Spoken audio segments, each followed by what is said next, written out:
Bienvenue dans cette nouvelle plongée. Alors, le marché immobilier français, bon, il traverse une zone de turbulence, hein, moins de ventes, des prix qui se tassent un peu. Oui, c'est le contexte général.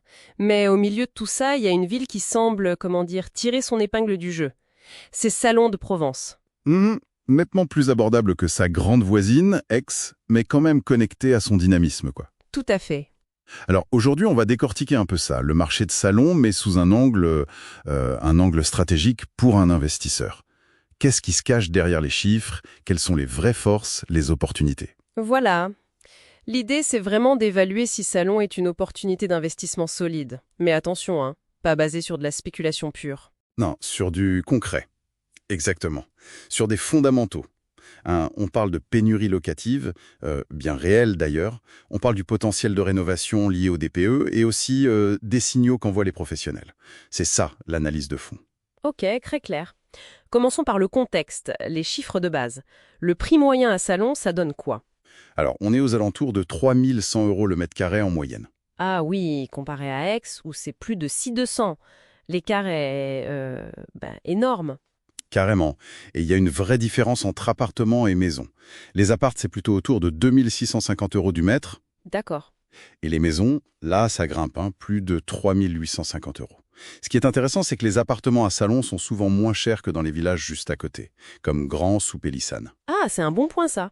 Ça renforce l'attractivité. Exactement. Bon, le marché a quand même baissé un peu récemment, non? J'ai vu un chiffre, moins 5% sur un an à peu près. Vu le contexte, c'est pas délirant. Mais est-ce que c'est un signal d'alarme? Pas forcément non, parce que ça reste fluide.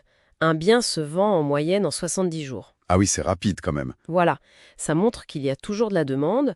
Côté démographie, c'est stable, pas d'explosion, donc la pression vient pas de là. Par contre, l'économie locale, elle, est plutôt dynamique. Ah, Ouais, on a une croissance de l'emploi d'environ 1,1% par an. Et Salon joue vraiment ce rôle de ville où habitent les gens qui bossent sur la métropole Aix-Marseille. C'est ce mélange qui soutient le marché en fait. et cette demande, on la retrouve sur le marché locatif, j'imagine. C'est tendu. Ah oui, et c'est officiel, Salon est classé zone tendue. Ça a des conséquences directes, hein. Préavis réduit à 1 mois pour le locataire, encadrement des loyers quand on reloue, taxes sur les logements vides. Ok, donc l'administration reconnaît le problème. Et les loyers, ils sont comment? Ils sont assez élevés. Le loyer médian pour les appartements, c'est 13,3 euros le mètre carré. C'est même un peu au-dessus de la moyenne de la métropole Aix-Marseille. Ah ouais. Et pour les petites surfaces, les studios, les T1, là ça grimpe fort. On peut atteindre 17,5 euros du mètre carré. C'est un signe très clair de forte demande sur ce type de bien. Et pourquoi cette pression spécifique sur les petits appartes? Il y a une raison particulière? Un facteur qui joue pas mal, hein, c'est l'effet Airbnb et compagnie. On compte à peu près 500 annonces de ce type à Salon, hein. 500, c'est pas énorme, mais... Oui, mais attention, quasiment 90% sont des logements entiers. Et la majorité, plus de 60%, ce sont des T2. Donc mécaniquement, ça veut dire qu'il y a environ 400 logements qui ne sont plus sur le marché locatif classique à l'année. Ah oui, vu comme ça. Et ça touche pile les T2. Donc les jeunes actifs, les étudiants, Exactement. ça accentue la pénurie pour eux. Ok, donc tension locative forte, surtout sur les petites surfaces. Et ça rencontre un parc immobilier qui n'est pas tout jeune à Salon, hein. 18% des logements datent d'avant 1948. Voilà, on y vient. Et c'est là qu'arrive l'opportunité liée au fameux DPE, le diagnostic de performance énergétique. Exactement. C'est une conjonction de facteurs. On a l'interdiction de louer les passoires thermiques. Les G, c'est déjà fait depuis 2025. Les F, ce sera pour 2028. Et on ne peut plus augmenter leur loyer. Du coup, ces biens classés F ou G, ils subissent une décote à la vente. C'est logique. Et là, ça ouvre une opportunité value-add, comme on dit. C'est-à-dire? Acheter un bien moins cher parce qu'il est mal classé, faire les travaux de rénovation énergétique nécessaires pour améliorer sa note DPE, et ensuite pouvoir le relouer sans contrainte et potentiellement plus cher, ou le revendre avec une plus-value liée à cette amélioration. Et le fait que ce DPE soit maintenant opposable, ça change vraiment la donne, hein. Ah oui, ça change beaucoup. Opposable, ça veut dire qu'il a une vraie valeur juridique. Si la note est fausse, l'acheteur peut se retourner contre le vendeur ou même contre le diagnostiqueur. D'accord. Donc, ça donne plus de poids à la note DPE et ça valorise d'autant plus une rénovation qui est bien faite et bien documentée. L'acheteur d'un bien rénové, il est plus en sécurité. Je vois.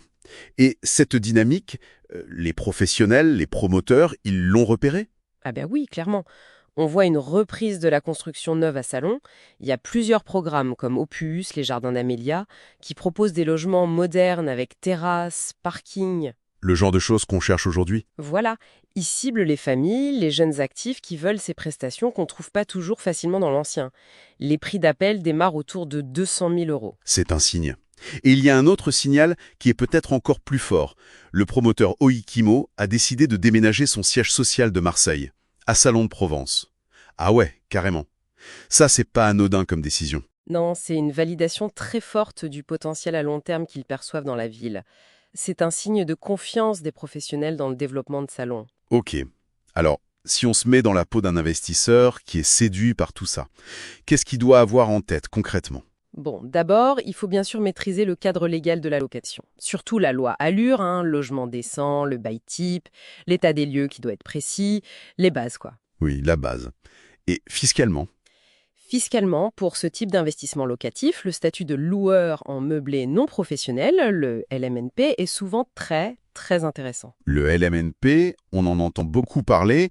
Quels sont les avantages clés ici à Salon, par exemple? Alors, si on reste sous certains plafonds de revenus locatifs, moins de 23 000 euros par an, ou moins que les autres revenus du foyer, on a le choix entre deux régimes. Le microbique au réel. C'est ça. Le microbique, c'est simple. Un abattement de 50% sur les loyers encaissés. Facile, mais pas toujours le plus rentable. Et le régime réel, là, on change de logique. On déduit toutes les charges qu'on a vraiment payées. Les intérêts du crédit, la taxe foncière, les frais de gestion, les assurances, et bien sûr, les travaux, y compris les gros travaux de rénovation énergétique dont on parlait. D'accord. Donc déjà, on déduit les frais réels, ce qui est souvent plus que 50% si on a un crédit ou des travaux. Souvent, oui. Mais surtout, au réel, il y a l'amortissement. Ah, l'amortissement. La clé de voûte, c'est ça? C'est souvent ça, oui. L'amortissement, c'est une charge comptable, ce n'est pas une dépense réelle que vous faites chaque année. Ça représente la perte de valeur théorique du bien immobilier lui-même et aussi des meubles au fil du temps. Et on peut déduire ça des loyers. Exactement. Chaque année, on déduit une petite partie de la valeur d'achat du bien et du mobilier. Et comme c'est une charge déductible, ça vient réduire le bénéfice imposable, donc l'impôt sur les revenus locatifs. Ça peut même le ramener à zéro pendant pas mal d'années. Ah oui, c'est puissant. Surtout si on vient de faire des travaux. Bah voilà, la synergie avec la rénovation DPE est parfaite. On achète un bien avec des cotes, on fait des travaux importants qu'on déduit au régime réel, puis on amortit ce bien rénové, qui a pris de la valeur, et le mobilier.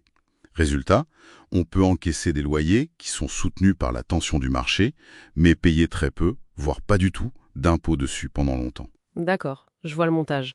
Donc, pour résumer notre plongée, Salon de Provence, c'est un marché qui reste accessible, surtout comparé à Aix. Il montre une bonne résilience malgré le contexte. Il est porté par une tension locative bien réelle, structurelle même. Il offre des opportunités intéressantes de création de valeur grâce aux rénovations énergétiques qui deviennent quasi une nécessité. Tout à fait. Et enfin, les professionnels, notamment les promoteurs, semblent y croire de nouveau, ce qui est un bon signal. Donc, des stratégies d'investissement de type patrimonial ou value-add avec la rénov, ou même orientées cash flow avec le LMNP réel, tout ça semble avoir du sens là-bas. Oui, tout ça dessine une image assez positive pour l'investisseur, mais ça soulève aussi une question, une réflexion peut-être un peu plus large pour une ville comme Salon. Laquelle? Comment trouver le juste équilibre? D'un côté, cet attrait pour l'investissement, il répond à un besoin réel de logement, notamment locatif, mais de l'autre, comment s'assurer que la ville reste abordable pour ses habitants, pour les jeunes, les familles qui vivent à l'année? Le risque de gentrification ou de touristification. Voilà.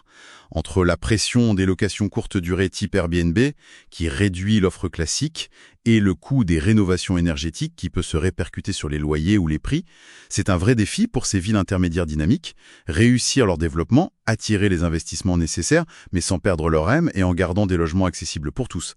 C'est une question importante pour l'avenir. Une question ouverte, effectivement. De quoi continuer à réfléchir. Merci pour cette analyse très complète. Merci à vous.